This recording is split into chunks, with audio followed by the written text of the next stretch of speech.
예, 지난 시간부터 그 디모데후서 3장 1절부터 5절까지 마지막 날들의 그 위험한 때가 이르겠다고 하신 그 본문 말씀을 가지고 말씀을 나누고 있는데요. 그 마지막 날들의 사람들의 특징으로서 첫 번째로 사람들은 자기 자신들을 사랑하는 자들이다 하는 것이 첫 번째였고, 그것에 대해서 지난 시간 말씀을 나눴었고요. 오늘은 이제 여기 두 번째로 언급되는 그 사람들의 상태를 가지고 말씀을 드리려고 합니다. 그것은 이 본문 보시는 것처럼 또한 이것을 알라, 즉 마지막 날들의 위험한 때가 이르리라. 사람들이 자기 자신을 사랑한 자들이 될 것이며, 그 다음에 탐욕을 부리며, 여기 영어로 covetous, 탐욕적이다, 탐욕스럽다 하는 것을 언급하고 계십니다. 그 죄악된 인간의 기본적 속성은 탐욕이며, 그래서 탐욕은 많은 죄악을 생산합니다. 그래서 로마서 1장도 타락한 죄인들의 특징을 나열하면서 이 탐욕을 빠뜨리지 않습니다. 로마서 1장 29절에 보면 그들은 곧 모든 불의와 음행과 사악함과 탐욕과 악의로 가득하며, 그래서 기본적으로 사람의 본성은 탐욕적이다 하는 것을 이 구절이 말씀하고 있습니다.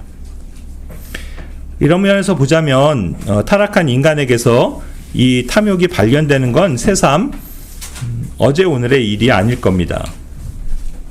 다시 말해 단지 마지막 날들에 속한 사람들만 탐욕스러운 게 아니라 옛날에 살았던 사람들도 탐욕스럽기는 마찬가지였을 것이다 라는 뜻입니다.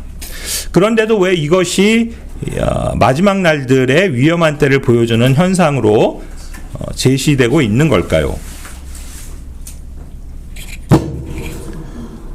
우리는 이 대목에서 다시 한번 이 디모데후서 3장의 마지막 날들을 위험한 때라고 말씀하신 사실에 대해서 주목할 필요가 있습니다. 즉 여기 열거되는 모든 항목들이 역사상 전 세대를 걸쳐 모든 인간들에게서 발견할 수 있는 상태들이면 틀림없지만, 특별히 말세에는 이것이 아주 위험한 수위에 달한다는 점입니다. 그러니까 단순히 한 인간에게서 발견할 수 있는 특징으로서만이 아니라 전 세계적으로 일어나는 일종의 세기말적 현상으로 지금 제시되고 있는 겁니다. 그렇게 볼 때 여기 탐욕적이라는 말은 그저 어떤 개인의 탐욕에 국한한다기보단 이 세대가 보여주는 그런 탐욕입니다. 그럼 오늘은 먼저 이 탐욕의 본질적인 면에 대해서 좀 말씀을 드리고자 하고, 또 여기서 우리가 배워야 되는 영적인 그런 가르침들을 오늘은 먼저 좀 언급을 할 것이고요. 이제 다음 시간엔 이어서 이것이 이 세대가 지닌 그런 탐욕에 대해서도 생각해 보도록 하겠습니다. 탐욕은 먼저 그 단어가 동사로는 covet, 명사는 covetousness, 그리고 지금 형용사로 탐욕적인 covetous라는 이 단어는 자신이 갖고 있지 못한 것이나 타인이 가지고 있는 뭔가를 갖기를 원하는 아주 강한 열망, strong desire라고 그렇게 사전이 정의하고 있습니다. 최초로 인간이 범죄할 때도 그래서 그 이면에는 이 탐욕이 자리하고 있음을 보게 됩니다. 창세기 3장 6절에 그 나무가 먹기에 좋고 눈으로 보기에 아름다우며 사람을 지혜롭게 할 만큼 탐스러운 나무다. To be desired to make one wise. 여자는 선악의 열매를 보는 순간 먹고 싶었고 보기 아름다웠으며 지혜롭게 할 만큼 탐스러웠다라고 하고 있습니다. 바로 여기 뭔가를 탐내는, 간절히 바란다는 뜻의 desire가 처음 사용된 구절입니다. 뭔가 갖기를 간절히 바라는 그 잘못된 마음이 탐욕이라면 이 세상에 존재하는 모든 것들이 다 그 탐욕의 대상이 될 수 있을 것입니다. 그렇지만 오늘날에 와서는 그 모든 대상을 하나로 대체해서 대변해서 말해줄 수 있는 게 있다면 그건 바로 오늘날 사람들이 간절히 갖기를 원하는 돈이 될 것입니다. 그래서 말하자면 현대인들은 이 돈을 향한 탐욕이 가득합니다. 돈을 향한 탐심을 노골적으로 숨기지 않으며 또 그것을 부끄러워하지도 않습니다. 공공연하게 자기 신은 돈이라고 말하는 사람들을 우리 주변에서 많이 볼 수 있습니다. 그 결과 사람들에게 있어 돈은 권력이며 돈이야말로 요즘 사람들이 살아가는 목적 그 자체가 됩니다. 많은 사람들이 입으로야 돈은 그저 삶의 수단이요 방편이라고 말은 하지만 실제로는 목적이 되고 있습니다. 그래서 사람들은 돈을 얻을 수만 있다면 뭐든지 다 합니다. 그러므로 하나님을 사랑하는 것과 대비되는 사람들이 사랑하는 또 다른 신으로서 성경이 꼽는 것은 다름 아닌 맘몬이라는 재물신임을 우리는 기억해야 합니다. 누가복음 16장 16절에 너희가 하나님과 맘몬을 겸하여 섬길 수 없다. 돈은 탐욕의 대상으로 우상신입니다. 사회에서 일어나는 모든 사건의 이면에는 돈이 있으며 오늘날 인간들의 행동 유발의 가장 큰 동기도 역시 바로 이 돈입니다. 그런데 돈과 그것을 향한 탐욕이 현대엔 이 교회들마저 부패시켰다는 사실입니다. 그래서 교회 안에도 돈에 대한 탐욕으로 가득 찬 사람들이 넘쳐나고 있습니다. 심지어는 교회 안에 있는 이유 자체가 바로 이 탐욕 때문인 사람들까지 있습니다. 이들은 성경 말씀처럼 이득을 경건으로 생각하는 자들입니다. 오늘날 어떤 이들이 경건한 모습으로 행세하는 이유는 그것이 돈이 되기 때문입니다. 교회 안에서 돈을 벌기 위해 일하는 소위 그런 사역자들이야말로 교회 안에서 가장 탐욕스러운 존재라 할 수 있습니다. 이것은 소위 교회 직분을 이 세상의 직업으로 생각하고 직업으로 삼는 사람들을 말하는 것입니다. 고상하게 그 단어 앞에 한자로 거룩할 성, 성스러울 성자를 붙여놓기는 했지만 결국 그것도 직업으로 여기는 성직자들입니다. 많은 이들이 돈을 위해 일합니다. 다시 말하자면 그 근본 동기가 탐욕이라는 뜻입니다. 베드로후서 2장 3절에 그들이 탐욕으로 말미암아 거짓된 말들을 가지고 너희를 상품 취급하리니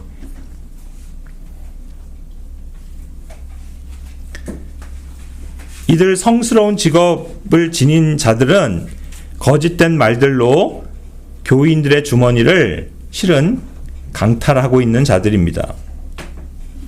그들은 양떼를 양으로 보지 않고 상품 또는 돈으로 생각합니다. 그 머릿수를 세며 들어오는 돈을 헤아립니다. 이것은 마지막 때 교회 안에서 일꾼이라고 하는 사람들이 실은 주의 일꾼이 아니라 자기 배를 위한 사꾼들임을 말해줍니다. 그래서 요한복음 10장 23절에서 주님은 사꾼이 도망하는 것은 그가 사꾼이므로 양들을 돌보지 아니하기 때문이라 라고 하셨을 때 바로 그 삭슬 위해서 일하는 목자, 거짓 목자, 일꾼들을 언급하고 계십니다. 일하는 자가 먹을 양식을 얻게 되는 것은 엄연한 성경의 가르침이지만 이들은 반대로 먹을 양식을 위해서 일하는 자들이란 뜻입니다. 스가랴서 11장 16절은 이렇게 말씀하십니다. 보라, 내가 한 목자를 그 땅에 일으키리니 그가 끊어진 자들을 돌아보지 아니하고 어린 자를 찾지 아니하며 상한 자를 고치지 아니하고 잠잠히 서 있는 자를 먹이지 아니하며 오히려 기름진 것들의 고기를 먹고 또 그것들의 발굽들을 갈기갈기 찢으리라. 이 우상 목자는, 잘못된 거짓 사꾼 목자들은 정작 양들은 먹이지 아니하고 자신들이 기름진 것들로, 그 고기들로 자신의 배를 채우고 있는 겁니다. 사실 이 두 가지는 엄연히 다른 것인데요. 주의 일을 하는 자에게 주님께서 먹을 것을 채워주시는 것, 이것은 결과입니다. 하지만 오늘날 일꾼이라고 하는 사람들은 먹을 것을 얻기 위해서 일합니다. 이것은 동기입니다. 이것이 차이입니다. 먹기 위해 일하는 자들에겐 그래서 그것이 세상의 직업이지, 제 아무리 그 앞에 그 성스러울 성자를 붙인다 해도 그건 하나님의 직업은 아닙니다. 오늘날 교회 안에 이런 사꾼 목자들이 자기 배만 불리고 있습니다. 그들의 탐욕은 배 밖으로까지 나와 있습니다.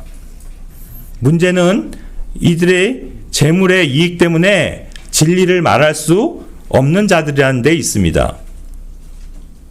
그러므로 성경은 이들을 가리켜 거짓 선지자, 거짓 교사들이라고 말합니다.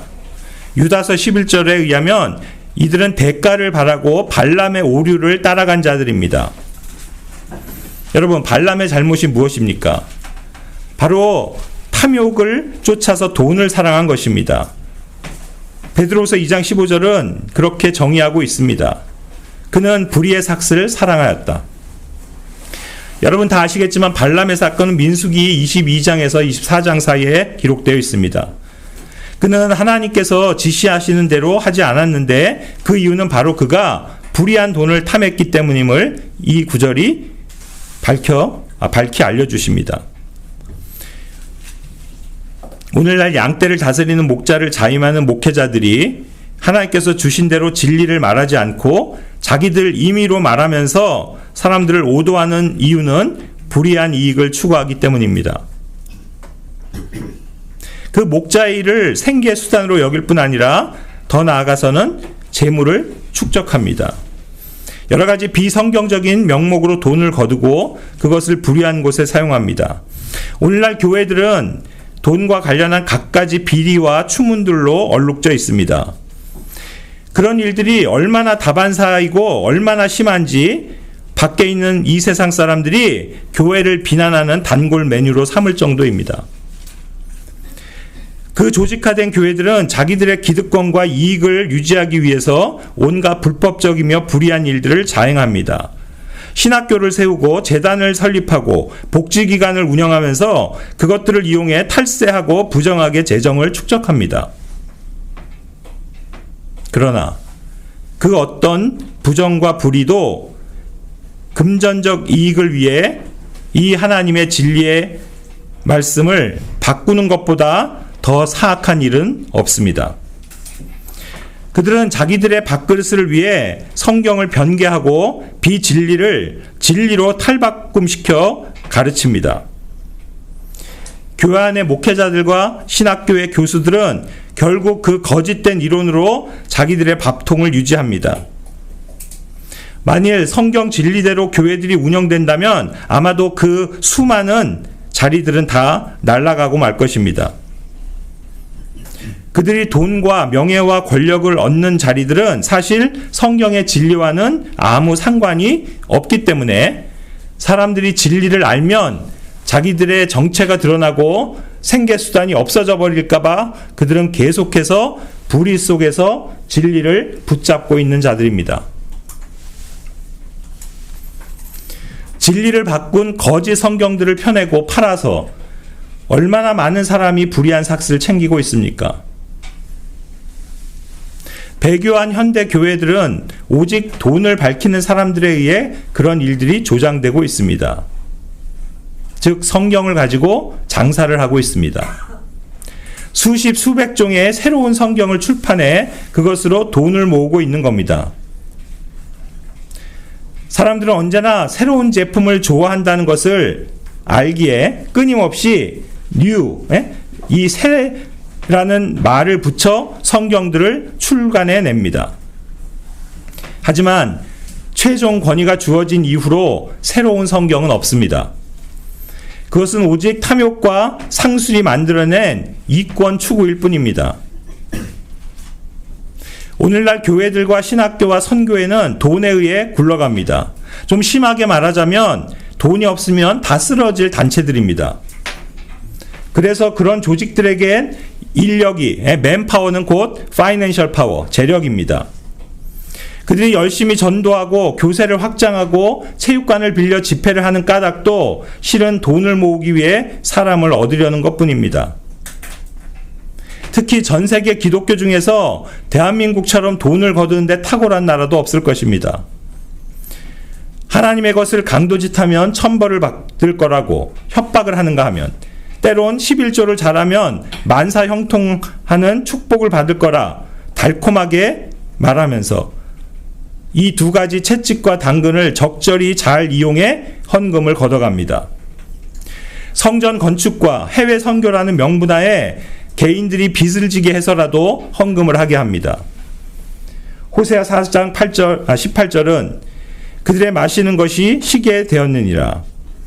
그들이 계속해서 행음하며 그녀의 치리자들은 수치스럽게도 너희는 돈을 내라 하고 말하기를 좋아하는도다. 오늘날 바로 종교 지도자들의 모습입니다. 그들은 성도들에게, 교인들에게 돈을 낼 것만을 강조하고 강요하고 그 말을 하기를 좋아합니다. 사실이지 지금 말하는 이런 교회들은 진리가 없기 때문에 엄밀한 의미에서는 교회라고 할 수도 없을지 모르겠지만, 단지 이 세상의 기준에서도 너무나 형편이 없어서 교회들이 타락했다는 사실을 이 세상 불신자들도 다 아는 겁니다.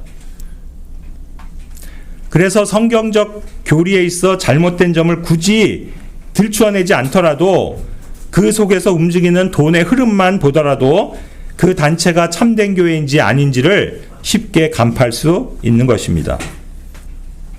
소위 교회 지도자들이라 일컬음을 받는 많은 사람들이 돈을 탐내는 탐심가들입니다. 그들은 더러운 이익을 위해 진리가 아닌 말들로 사람들을 가르칩니다. 하지만 성경은 참된 목자상이 무엇인지를 말씀해주고 있습니다. 베드로전서 5장 1절부터 4절입니다.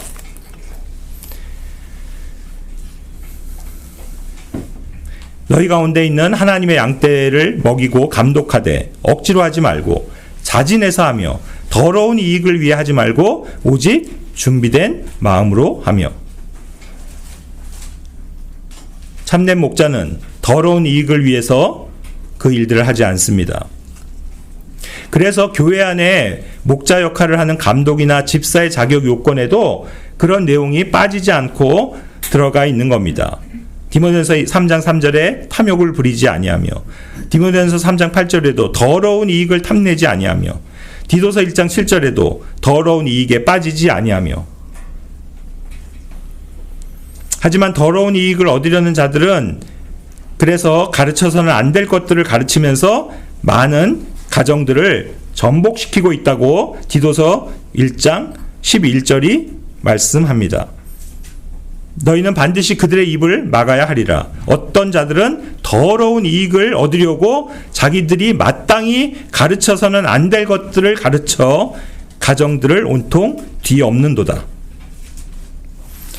바로 이런 자들이 자기 자신의 배를 섬기는 자들이라고 제가 앞서도 로마서 16장 18절을 통해서 말씀드렸었습니다.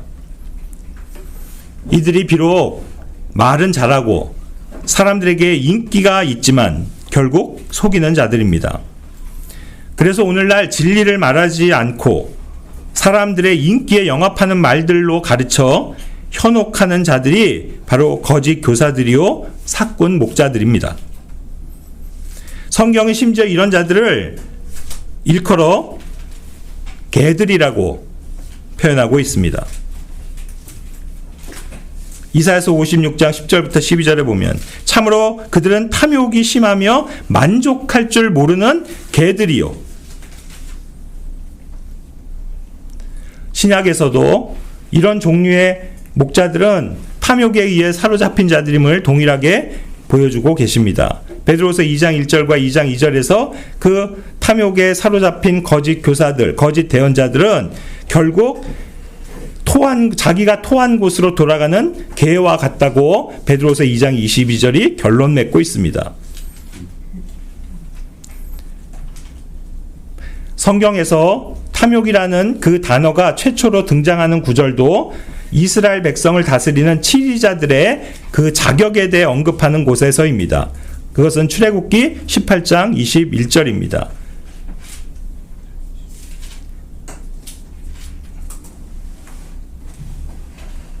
그 이스라엘 백성의 치리자들이 될 수 있는 자들은 그들이 하나님을 두려워하고 진실하며 탐욕을 미워하는 자들이어야 한다라고 그렇게 말씀하고 있습니다. 이처럼 보신 바대로 구약이나 신약이나 하나님의 백성들을 다스리는 자들은 탐욕이 없어야 합니다. 하지만 탐욕스러운 자들은 비단 그 성직자라 불리는 지도자들 뿐만이 아닙니다. 현대 기독교인들 대부분이 탐욕에 사로잡혀 사는 사람들인 것을 쉽게 우리는 발견할 수 있습니다. 돈을 사랑하는 것은 탐욕이며 탐욕은 죄라는 사실을 잊어버리고 자신들을 탐심에 내어줌으로 스스로 양심을 더럽히고 온갖 유혹과 시험의 올무에 걸려 넘어지고 있습니다. 이런 인간들의 약점을 누구보다 잘 알고 있는 사탄 마귀는 그것을 이용해 사람들을 타락시키고 더 나아가 교회들을 무력화시키는 것입니다. 이 마지막 세대인 지금은 마귀와 그 추종자들이 박해나 폭력을 통해 하나님의 교회를 와해시키려 하지 않습니다. 그보다는 탐욕이라는 굴레 속으로 집어넣음으로 그리스도인들을 타락시키고 또 교회들을 부패시키려 하는 것입니다. 인간의 그 탐욕은 이 온 우주로도 다 채울 수 없을 만큼 한이 없다는 것을 이미 잘 알고 있는 사탄은 사람들이 이미 갖고 있지만 더 갖고 싶어 하게 하고 지금 가지고 있는 것보다 더 좋은 것을 갖고 싶어 하도록 온갖 그 탐스러운 것들을 이 세상에 풍부하게 만들어 놓았습니다.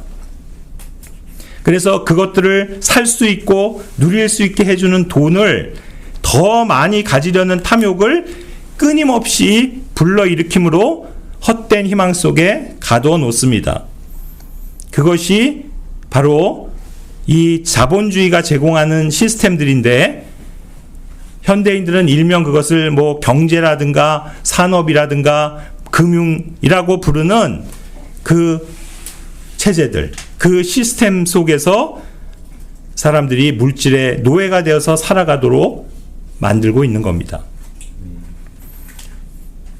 우리 한번 곰곰이 생각을 해봅시다. 오늘날 상업은 지속적으로 소유욕과 구매의 욕을 불러일으키기 위해 끊임없이 신상품을 만들어 쏟아냅니다. 같은 용도와 목적을 지닌 상품이라도 그것을 어떻게 디자인하고 포장하느냐에 따라 다른 상품처럼 느껴집니다. 계속해서 기능을 추가하고 품질을 고급화해서 이미 있지만 또 사게 만듭니다. 유행을 만들어내서 예전에 산 것은 고물처럼 여겨지게 만듭니다. 전자제품은 아무리 새 제품을 구입해도 하루만 지나면 구형 모델이 됩니다. 자동차는 계속 디자인이 바뀌고 업그레이드 버전이 나와서 조금만 타면 금방 실증이 납니다. 단순히 기능이나 재질의 고급화를 통해서만이 아니라 같은 제품이라도 누가 디자인했고 또 어디서 만들었고 무슨 브랜드 딱지를 갖고 있느냐에 따라 그 가치와 가격은 천양지차가 됩니다. 그래서 오늘날 사람들은 소위 명품 브랜드라는 것에 현혹되고 집착합니다. 옷이고 신발이고 핸드백이고 뭐 시계고 이미 많지만 그것들을 철마다 사야 하고 또 신상이 나오면 또 사야 합니다. 그런데 아시겠지만 새 제품이 나오면 그 어떤 것도 구 모델보다 싼 것은 없습니다. 항상 더 비싸집니다.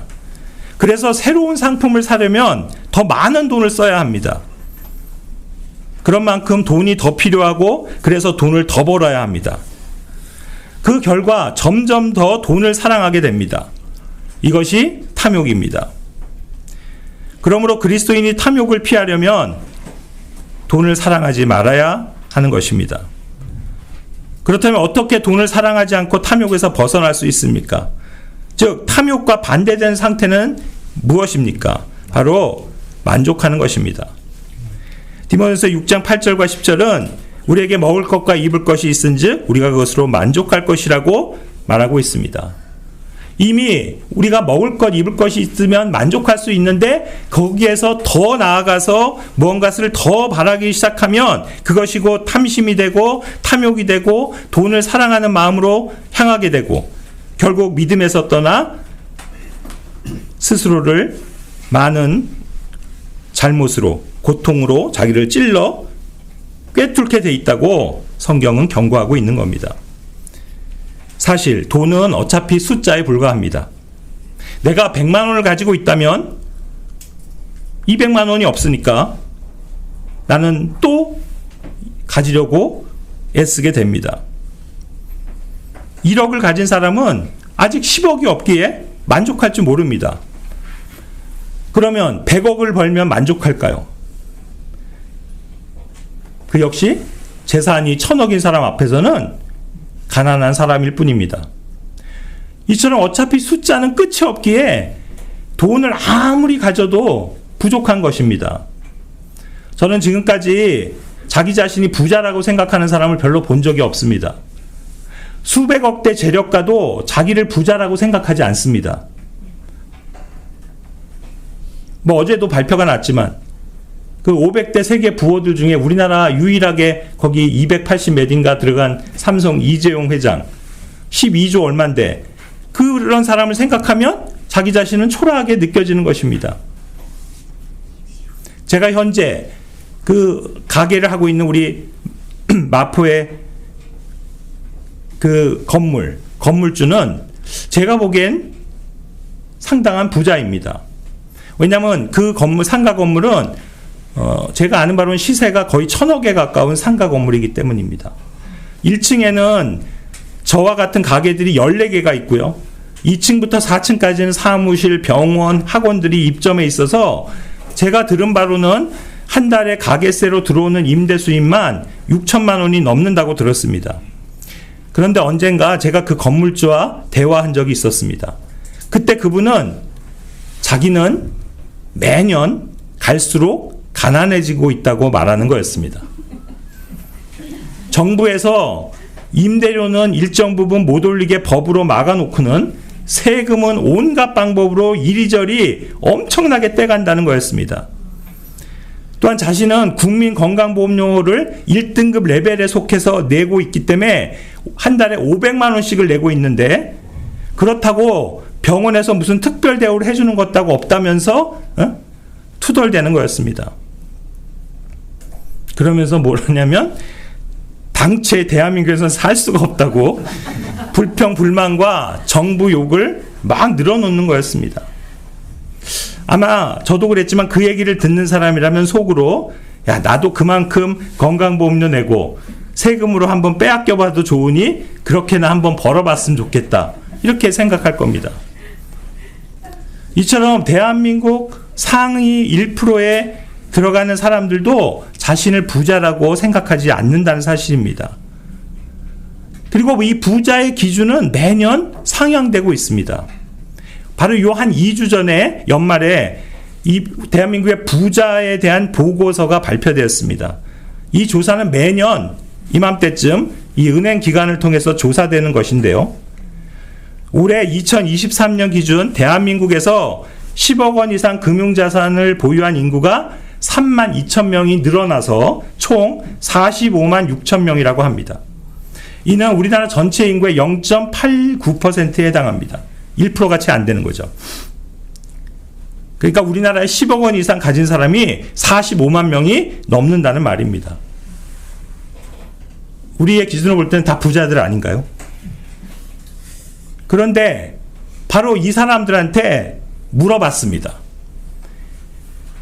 얼마가 있어야 부자라고 생각하느냐? 그랬더니 이 10억 이상 보유한 사람들이 대답하기를 그 절반 이상이 최소 100억 원 이상은 있어야 부자라고 할 수 있다. 이렇게 답했다고 합니다. 이 똑같은 질문을 매년 하는데 바로 작년에는 그 기준이요 70억 원이었습니다.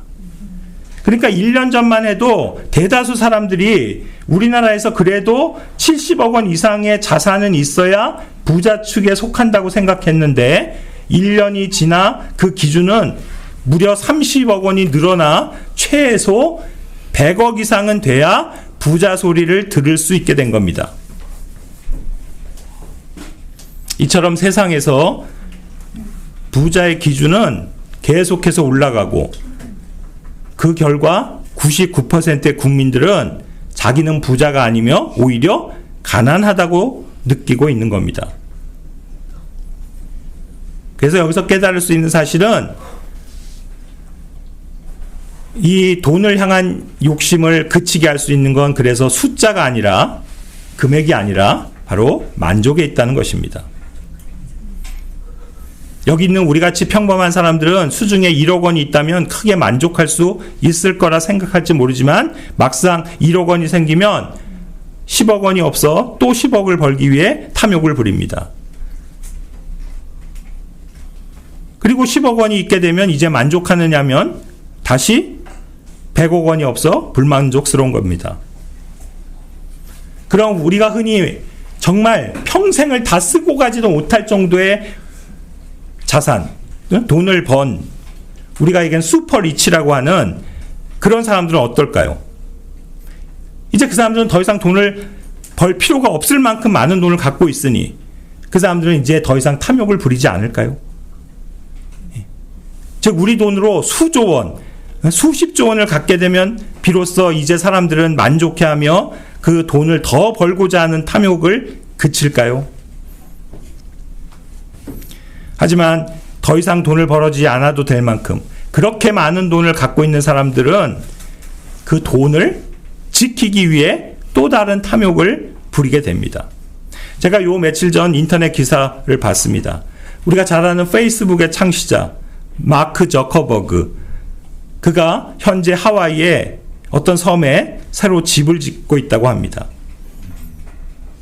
아시겠지만 요번 그 부호 수인위에서 전 세계 6위에 해당하는 부호입니다. 재산이 157조 정도 되는. 그런데 그가 짓고 있는 집은 1억 7천만 달러의 땅을 구입해서 그 토지 위에 건축비 1억 달러 이상을 들여서 짓고 있는데 소위 둠스데이 프랩 주택입니다. 여러분 혹시 이 둠스데이 프레퍼라는 말을 들어본 적이 있으십니까?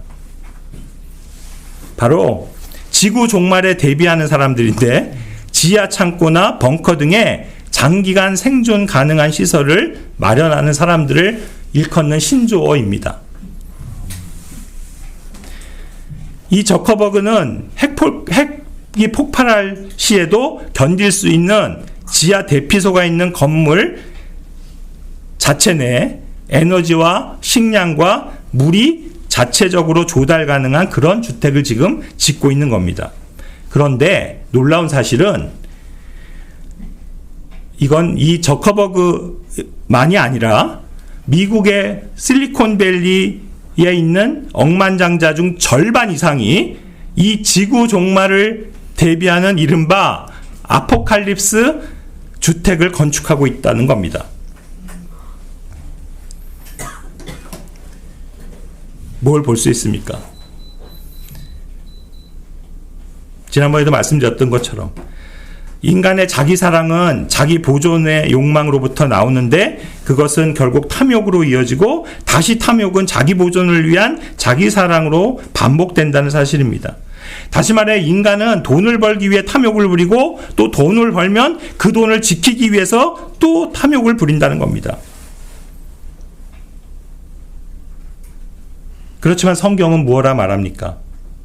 우리가 조금 전에 그 디모데전서 말씀을 통해 확인한 것처럼 만족의 기준은 액수가 아니라 먹을 것과 입을 것입니다. 그리스도인은 끼니를 굶지 않고 헐벗지 않고 있다면 그걸로 감사하고 만족할 수 있어야 한다라는 뜻입니다. 만일 이 말이 사실이라면 여기 있는 우리 모두는 만족과 감사의 기본 조건을 이미 갖춘 자들입니다. 만약 누가 이 말씀대로 먹을 것과 입을 것으로 만족해 한다면 그 이상의 것들은 그에게 있어 남는 것, 즉 잉여가 됩니다. 그리고 남는 것이라면 그렇기 때문에 누군가에게 줄 수 있는 것들입니다. 이것이 바로 그리스도인은 다른 사람에게 줄 수 있는 이유입니다. 잘 주는 사람, 많이 주는 사람은 돈이 많아서가 아니라 바로 자기에게 먹을 것과 입을 것이 있는 것으로 만족해 하기 때문입니다. 내가 부족하다고 느끼는, 그렇게 생각하는 사람은 결코 남에게 줄 수 없습니다. 그렇지 않습니까? 나도 부족하고 나도 없다고 생각하는 사람이 어떻게 나눠줄 수 있겠습니까? 돈이 아무리 많아도 그 앞에 조사처럼 10억 이상, 아니 100억 이상을 가졌어도 자신은 여전히 부족하고 가진 게 별로 없는 거라 생각하는 사람이라면 절대로 다른 사람들에게 줄 수 없습니다. 그러므로 잘 주는 그리스도인은 만족하는 그리스도인입니다. 그리고 주는 것은 또 만족할 수 있는 비결입니다. 다시 말하자면 탐욕이 없는 그리스도인이라는 말입니다. 그래서 탐욕을 버릴 수 있는 비결 중 최고의 방법이라고 저는 생각하는 것이 바로 자꾸 주는 것이다. 이렇게 말하고 싶습니다. 받으려고 하고 가지려고만 하는 사람은 만족이 없습니다. 그렇기 때문에 자연스럽게 탐욕이 생기게 되는 겁니다. 그러나 주는 자는 주고 난 후에도 여전히 내게 먹을 것과 입을 것이 있음을 보게 되기에 만족하고 감사하게 되는 것입니다. 근데 여기서 좀 더 생각해 보고 싶은 것은 주는 것이 있고요. 잃어버리는 것이 있습니다. 혹시 여기 여러분들 가운데 지금까지 살면서 큰 돈이나 아니면 꽤 값이 나가는 물건을 잃어버린 경험이 있으십니까? 저는 좀 꽤 된 일이긴 하지만 그때 돈으로 한 400~500만 원 정도 현찰을 잃어버린 적이 있습니다. 제 잘못으로 잃어버린 건 아니었지만 어쨌든 큰 돈을 잃어버리고선 며칠 동안 분하고 아깝고 억울해서 잠이 제대로 오질 않았던 기억이 있습니다. 그런가 하면 또 한번 제가 예전에 교재 사업할 때인데 어떤 학교에 교재를 납품했는데 대금을 고스란히 띄어갔고요. 그때도 그 당시 돈으로 한 500만 원 가까운 돈을 못 받았습니다. 그때도 한동안 그 생각만 하면 막 우라가 치밀었습니다. 정말 그 감정이 누그러지고 그 쓰라린 기억이 잊혀지기까지는 꽤 시간이 필요했었습니다. 그런데 한 번은 제가 그리스도 안에서 경제적 어려움을 겪고 있는 어떤 한 형제에게 500만 원을 빌려준 적이 있었습니다. 사실 말이 빌려준 것이지 그 형제의 상황으로는 도저히 갚을 수 없다는 것을 잘 알았기에 제 마음에서는 돌려받을 거란 기대하지 않고 그냥 준 것이었습니다. 당시엔 저도 돈이 별로 없던 시절이라 제 신용카드로 현금 서비스를 받아 주었기 때문에 결국엔 제가 그 액수를 제 빚으로 떠안아야 하는 상황이 되어버렸습니다. 그런데 제가 지금 언급한 이 세 가지 사례를 모두 보면 결론적으로는 돈을 손해봐야 하는 결과입니다. 보십시오. 잃어버렸든 빼앗겼든 아니면 내가 자원해서 주었던 모두 그 500만 원 정도 되는 비슷한 액수가 마이너스가 난 겁니다. 즉 상황적으로만 보면 똑같은 건데도 제 마음의 상태는 완전히 달랐습니다. 앞서 두 사건은 잃어버렸거나 즉 빼앗겼거나 하는 케이스에서 였기 때문에 제 마음엔 평화가 없었고 오히려 아까웠고 억울했고 속이 쓰리고 심지어는 분노하는 마음까지 들었었습니다. 그런데 내가 형제에게 주었을 때는 오히려 제 마음이 기뻤습니다. 이상하지 않습니까? 비슷한 액수고 내가 감당해야 하는 결과도 똑같았지만 마음의 상태는 완전히 달랐으니 말입니다. 여기서 한 가지 깨달음을 말씀드리자면 내게 있는 돈은 쓰거나 잃어버리거나 빼앗기거나 아니면 주거나 하는 이 네 가지 경우 중 하나를 통해서 반드시 없어지게 되어 있다는 겁니다. 그렇지 않습니까? 돈은 쓰거나 잃어버리거나 누구한테 빼앗기거나 아니면 내가 누구한테 주거나 그렇게 해서 돈은 사라집니다. 그런데 이 네 가지 경우 모두 돈이 없어지는 것은 같지만 그 없어진 돈이 훗날 되돌아오는 돈은 오직 주는 경우라는 사실입니다. 그래서 성경은 오직 주는 돈만이 복되다라고 말합니다. 주는 것이 받는 것보다 더 복되도다. 심지어 제가 여기서 쓰는 것과 주는 것마저도 구분을 하고 있는데 왜냐하면 제가 말하는 쓰는 것은 단순히 내 자신을 위해서 쓰는 걸 말합니다. 그러나 다른 사람에게 쓰는 것은 곧 주는 것입니다. 특별히 교회에게, 성도들에게 쓰는 것은 단순히 쓰는 게 아니라 주는 것입니다. 여러분들이 어떤 성도들을 대접하고 섬기기 위해서 밥을 한 끼 사고 또 누구에게 옷을 사주고 그것은 돈을 쓰는 것이라고도 할 수 있지만 결국엔 주는 거다. 그 말입니다. 왜요? 형제를 위한 것은 곧 교회를 위한 것이며 교회를 위한 것은 곧 주님을 위한 것이기 때문입니다. 그러므로 그리스도인이 주는 것은 하나님께 주는 것입니다. 이것을 우리가 영어로 우리가 우리는 헌금이다 그래서 바친다 이 생각을 하지만 영어로는 그냥 give 주는 겁니다. 그래서 우리는 그 주는 물질을 선물, gift라고 말해요. 예. 우리 말에는 이제 또 존칭이 있으니까 항상 하나님께도 준다 이러면 뭐라 그럴까 경망스러워서 보이는지 몰라서 드린다 이렇게 생각하고 대신에 그래서 이제 헌금이라는 말을 많이 쓰지만 결국 그 말이 다 그 말입니다. 모두 주는 것입니다. 그래서 사실 교회인 형제에게 주는 것은 곧 하나님께 주는 것입니다. 그러나 반드시 기억해야 할 것은 형제와 교회라는 사람에게 준다 해도 그것은 곧 하나님께 주는 것입니다. 그러므로 우리는 돈을 줄 때 사람을 봐서는 안 됩니다. 사람에게 잘 보이려고 주거나 교회에게 칭찬받고 사람들에게 내 자신을 뽐내려고 주어서는 안 됩니다. 헌금은 교회에게 주는 게 아니라 하나님께 주는 것입니다. 우리가 드렸기 때문에 그것이 이제 하나님 것이라고도 할 수 있지만 사실은 원래부터가 하나님 것입니다. 로마서 11장 35절 36절.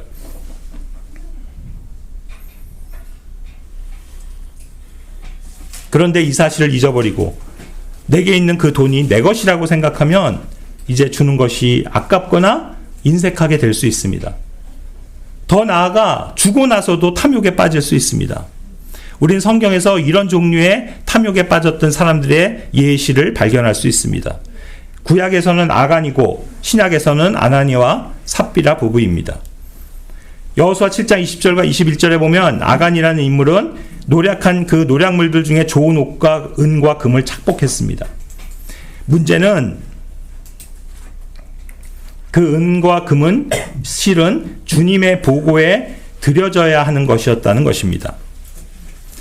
그러니까 결국 아간은 하나님의 것을 훔친 게 되었습니다.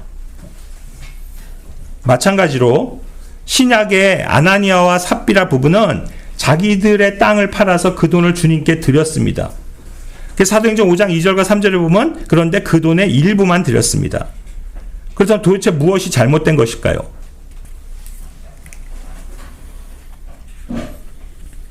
전부를 드리던 일부를 드리던 자기들 돈인데 얼마를 들이던 간에 자기 마음이 아니겠습니까? 실제 베드로도 그렇게 말했습니다. 4절에. 땅이 남아있을 때 내 것이 아니었냐? 에? 즉 땅도 네 거고 그 땅을 팔아서 들어온 돈도 네 건데 네 마음대로 할 수 있는 거 아니냐? 문제는 무엇입니까? 이 부부는 땅을 판 돈을 다 드리겠다고 말했거나 돈을 드리면서 그 돈이 땅 판 돈의 전부라고 말했다는 데 있습니다. 그렇게 말했던 게 분명합니다. 왜냐하면 여기 보면 그가 성령님께 거짓말을 했다고 되어 있기 때문입니다. 그렇습니다. 만일 그들이 주님, 제가 땅을 판 돈의 절반을 드리겠습니다 하고 절반을 드렸다면 그것은 문제될 게 없었습니다. 하지만 그들은 전부를 드린다고 해놓고 실제는 일부만 드리고 나머지는 자기들이 가졌다는 것입니다. 왜 그랬을까요? 그들은 순전한 마음으로 드린 것이 아니기 때문입니다. 아마도 그들은 다른 사람들이 막 재산을 팔아서 사도들의 발 앞에 가져가니까 자기들도 해야 된다라고 생각했거나 또 그런 대열에서 지고 싶지 않았던 것입니다. 한마디로 말해 마지못해 한 것이고 바른 동기에 의해 드린 것이 아닙니다. 그래서 자원하여 주는 마음이 아니었기에 아까웠던 겁니다. 그러니 다 드릴 수가 없었던 것이죠. 다 드리는 게 아니면서도 마치 다 드리는 것처럼 하면서 성령을 속이고 사람들을 속이려고 했던 것입니다. 그러나 그들의 마음에 있는 그 탐욕이 발각된 것입니다. 우리도 탐욕을 버리고 하나님께 드려야 합니다. 만일 사람에게 주었다 해도 그것은 곧 하나님께 준 것입니다. 하나님께 주었다면 하나님의 것입니다. 그런데 놀라운 사실은 그럼에도 불구하고 하나님은 그것을 우리에게 돌려주실 것이라는 사실입니다. 가난한 자를 불쌍히 여긴 자는 주께 빌려드리나니 그가 베푼 것을 그분께서 그에게 다시 갚아주시리라. 언제 갚아주실까요? 물론 이 세상 안에서 다시 돌려주실 수도 있습니다. 그러나 그렇지 않다 하더라도 다음 세상에서 반드시 돌려주십니다. 그것도 몇 배, 몇십 배로 쳐서 되돌려 주십니다. 이것이 앞서 제가 말한 그리스도인은 줄 때만이 돌려받을 수 있다고 말한 내용입니다. 바로 이것이 주는 자가 복되다고 말한 의미입니다. 오히려 주지 않으면 잃어버리거나 빼앗길 것입니다. 이건 역시 마찬가지인데 지금 당장은 아니더라도 시간이 지나면 반드시 주님이 취해 가십니다. 그렇다면 주님이 취해 갈 때까지 놔두시겠습니까? 그 전에 주시겠습니까? 누구에게 주어서 없는 것은 잃어버리거나 빼앗기거나 써버려서 없는 것과 당장에는 다를 바가 없어 보이지만 먼저는 마음에 영적 유익이 있을 뿐 아니라 훗날 큰 물질적 보상으로 돌아오는 복이 된다는 사실을 잊지 마시기 바랍니다. 주님은 불의한 재물로 친구를 사귀라고 하셨습니다. 그러면 훗날 그들이 우리를 영접할 것임을 시사하고 있습니다. 무엇을 알 수 있습니까? 우리가 이 세상 안에서 우리의 이 물질의 돈을 가장 지혜롭게 쓰는 방법은 사람에게 투자하는 것, 사람에게 쓰는 것입니다. 먼저는 불신자들을 구원하는 데 쓰는 것이며 그 다음에 구원받은 자를 돕고 세우는 데 쓰는 겁니다. 이것은 세상에서 썩을 물질을 영원히 살아남게 하는 비결입니다. 돈은 이 세상에 있으면 썩습니다. 즉 없어집니다. 하지만 하늘에 쌓아두면 영원한 것입니다. 오직 너희 자신을 위해 보물을 하늘에 쌓아두라.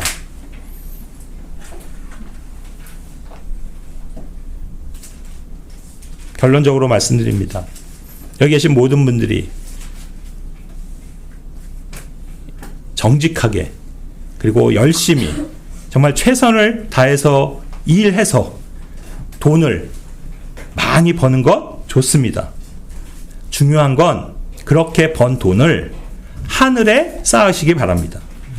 즉 하나님께 드리고 하늘로 송금하라는 겁니다. 돈을 하늘에 송금하는 방법은 매우 신기한데, 내가 돈을 지니고 있으면 그 돈을 가져갈 수 없고요.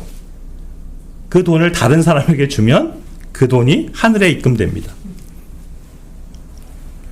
잠언 21장 26절은 말씀합니다. 그는 종일토록 개걸스럽게 탐욕을 부리지만 의로운 자는 아끼지 아니하고 주느니라, 베푸느니라.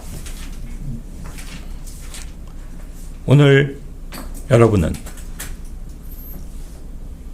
이 말씀처럼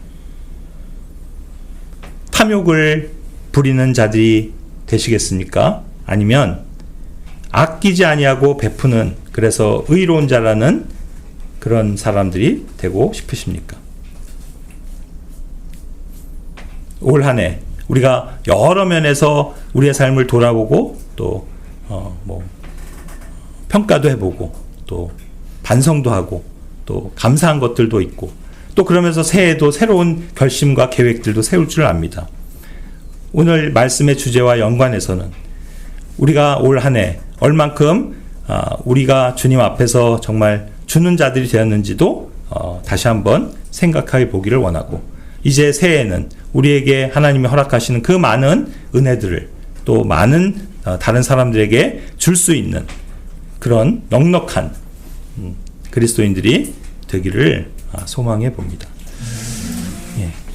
다음번 제 기회 때는 특별히 오늘 모두에 말씀드린 것처럼 이 탐심이 이런 어떤 개인적인 적용만 중요한 게 아니고, 우리가 지금 처해 있는 이 세대가 왜 탐심의 세대로 불리는가에 대해서 한번 또 말씀을 나눴으면 합니다. 예, 오늘은 여기서 마치겠습니다. 기도하겠습니다.